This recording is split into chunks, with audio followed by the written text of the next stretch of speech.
Morning, everybody. How we doing today? I hope you all enjoyed that Ken and Dan episode.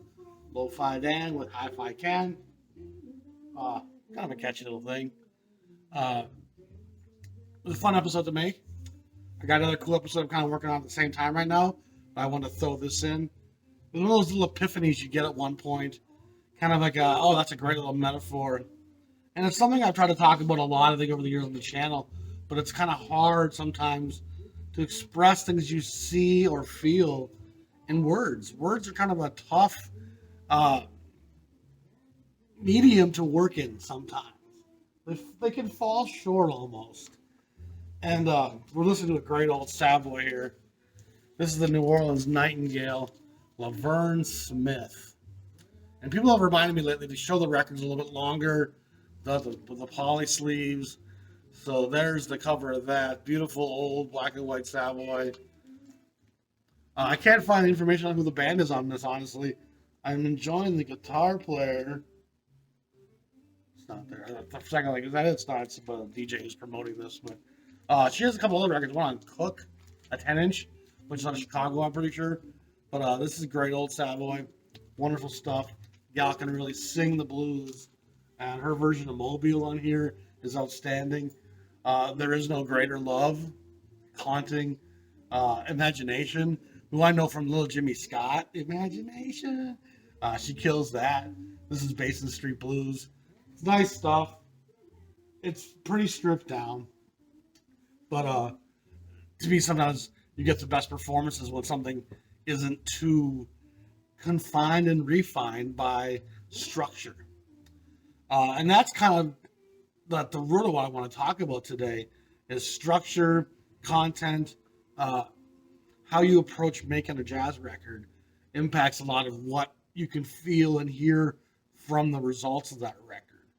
And I'm going to have a cute little metaphor today. I hope this will help illustrate some of what I'm saying and what I'm meaning when I say some of this stuff. Imagine you're starving, haven't eaten in 2 days, and all of a sudden you found your way home, you're in the kitchen. Do you take the time to orchestrate and arrange a big fancy meal, or do you just monster face it? I mean, I don't think very many people sit back and go, maybe I should fry some shallots and some green onion, and we'll have some. You just grab, you start going. You're starving, and you don't need the confines of a fancy arranged meal to express how hungry you are, because you're so hungry that this is good enough right now. All I need is this. And neither approach to making music is incorrect. It's only necessary to grasp this to help one hear and feel where an artist is coming from. And I talk a lot about race and social structure and the expression of improvisation through emoting. And this is one more brushstroke to help you understand that what some brother who's just playing the blues on standards and expressing from his soul, he's so hungry to release that pent up through his art emotion that he doesn't need to have the confines of a bunch of arrangement. I don't have time for that. This is good enough. Let's go. Let's just play a Gershwin tune and kill it and put all kinds of feeling into it. And conversely, it's the guy that's not as hungry. He's well fed. He eats 3 square a day. He sometimes goes, I'm bored with the average humdrum. Let me whip up some fancier concoctions. Let me arrange this meal. Let me produce this meal. Let me have a color palette. And the more arranged and composed and produced a record becomes, by nature of that in and of itself, it changes what that artist is telling you, where they come from and where they're at in their life. And for me, the most compelling art is always connected to desperation, to struggle, to pain. That's what lured me into jazz in the first place. It wasn't the complexity of a Gil Evans arrangement that made me go, oh, I feel that. It was John Coltrane going, I don't give a shit what the chords are. I need to say this. And often in a very avant-garde, somewhat unpleasant way at times, he expressed some incredible sorrow, some incredible intercession, some incredible passion. And the integrity was so tangible. And obviously Coltrane was still fairly well fed. He had time to think of giant steps and still make it digestible and a very fantastic meal. It's a short little quick lunch kind of meal, 32 minutes, whatever it is. I mean, some of those tracks blow by pretty quick at that tempo. But there's something to be said for both. And sometimes the mood I'm in will say to me, you know what? I want something a little bit more complex, a little bit more arranged. I want some, and sometimes it's just random like the draw. You put something out like, oh, and both can really draw you in. I find arrangement and composition, especially the more third stream it becomes, the more interwoven with European sounds and fabrics and instrumentation, the more it often sets my imagination off into film soundtracks. Like I'll sometimes be like, oh, it'll just take me into old Hollywood, Cary Grant, Audrey Hepburn, even Ellington stuff at times can take me into noir film and Mingus. Mingus, for all his anger and unpleasantry, was still a fairly well-fed, well-educated composer and arranger. And he still manages to put some desperation in there. And one of the keys you have sometimes when you are a big arranger and composer is sometimes to hire your sidemen that you know are pretty hungry. And they'll give you some of that Eric Dolphy treatment. I think that's important at times to recognize, even with Ellington. And remember, Ellington wasn't the poor black experience that most jazzmen were, especially of that era. Ellington came from a bit more of a upper middle class experience, like a Miles Davis, honestly, that was a rare thing. And it gave him less hunger and allowed him to be more creative in the kitchen. And Ellington is the master chef. That guy's got 2,500 recipes. And you have a guy like Alok Davis, who doesn't really read music and isn't necessarily a trained musician by any stretch. He pretty much has 3 or 4 recipes. And most of them revolve around the blues and just expressing that simple message.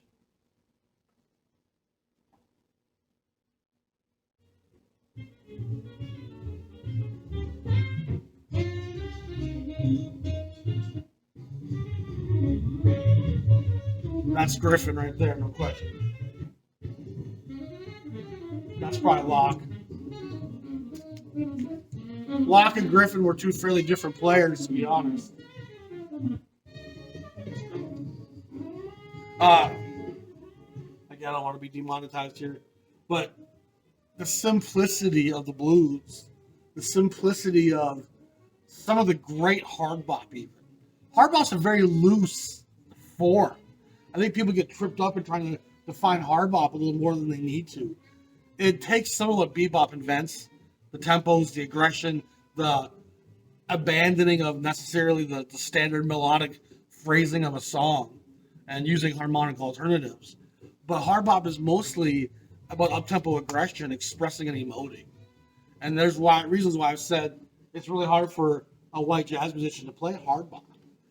Few of them come from that place of desperation, hunger, and anger. It's a very emotion-driven format. It's kind of the essence of what it is, and it comes at a time in the late 50s and the early 60s where the civil rights was fomenting. It was at the edges of the storm.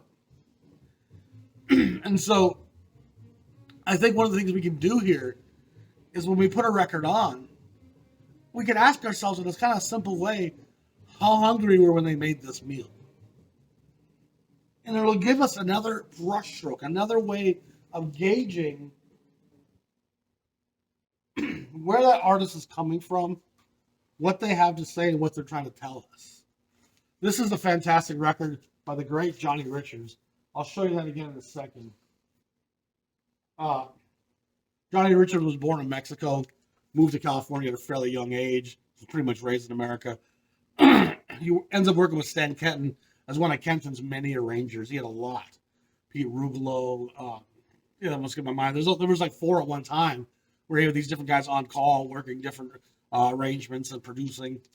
I have a few other pieces by Johnny Richards. He's a fairly brilliant mind, composer and arranger. Everything has kind of a complex Duke Ellington with shades of Henry Mancini, with some oranges and yellows and bright colors. It's very light. It's very springy. Really fantastic. It's a great album cover. I don't think it's a Burt Goldblatt. I think he's gone from Bethlehem by this point at 6011, but it's a cool cover. I don't know who did it. There's little pencil drawings in there of little musicians, if you can tell. And it's quite a big band on this. He's got a lot of the Bethlehem royalty of the time. Let's just read through some of the names. On the saxes, he's got Charlie Mariano, Richie Kamuka, Ronnie Lang on baritone, and Bill Holman on the bass saxophone. Fantastic. On trumpets, he's got Stu Williamson, who I talk about a lot. Maynard Ferguson, the great Canadian from Quebec. Buddy Childers, Pete Condoli, who's fantastic. Shorty Rogers, playing a bass trumpet. And Shorty's a great player as well. On the French horn, you have Vince DeRosa and John Cave. They both only appear on... one guy appears on most of the tracks, the other guy appears on one. On trombone, you have the great Frank Rosolino, along with Tommy Peterson, Don Kelly, Milt Bernhardt, and Stu Williamson. And then you have the tuba, Albert Pullman, piano is Marty Peisch, Buddy Clark on the bass, Stan Levy's on the drums, and the mallets is by a loose singer. And so you have a fairly big orchestra to work with to compose and arrange. And believe me when I say Johnny Richards, this is outstanding stuff. But it's not a meal composed by a starving guy. He didn't walk in the kitchen and go, there we go. I'm not hungry anymore.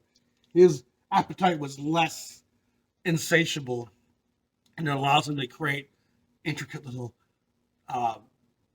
blends and a sauce to put on this. And this is a delicacy. Try this cheese with this berry. And he's just giving you some really interesting palates to taste. And some people might prefer to stay in that composed, highly produced meal style of music. Others might prefer the more hungry, give me a burger and a potato. You know what I mean? I just want to eat. But I'm going to show you the song called Dimples. And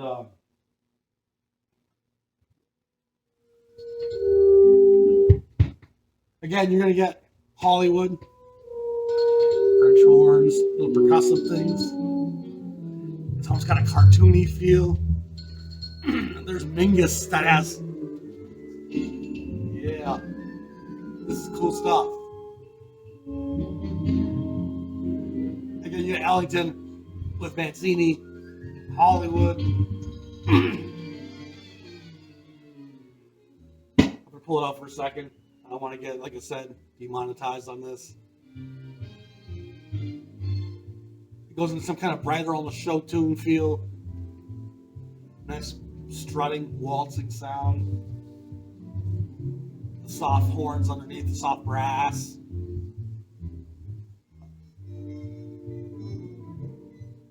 The really great record. I listened to it twice yesterday, or the day before, maybe it was. And like, man, it was part of what made me recognize this. Like, this is a complex meal, and just, it was one of those metaphors you're like, I can kind of work with that. And so it's a simple little episode on hunger versus arrangement in the kitchen. You know, do I want to make a fancy meal, or I don't have time for that right now? And a lot more of the black men of this era especially didn't need to have a fancy meal prepared, because there was so much on their mind that I can tell you a lot. Nice. I can tell you a lot just playing the blues, if you can feel what I'm feeling, if you can get into where I'm coming from.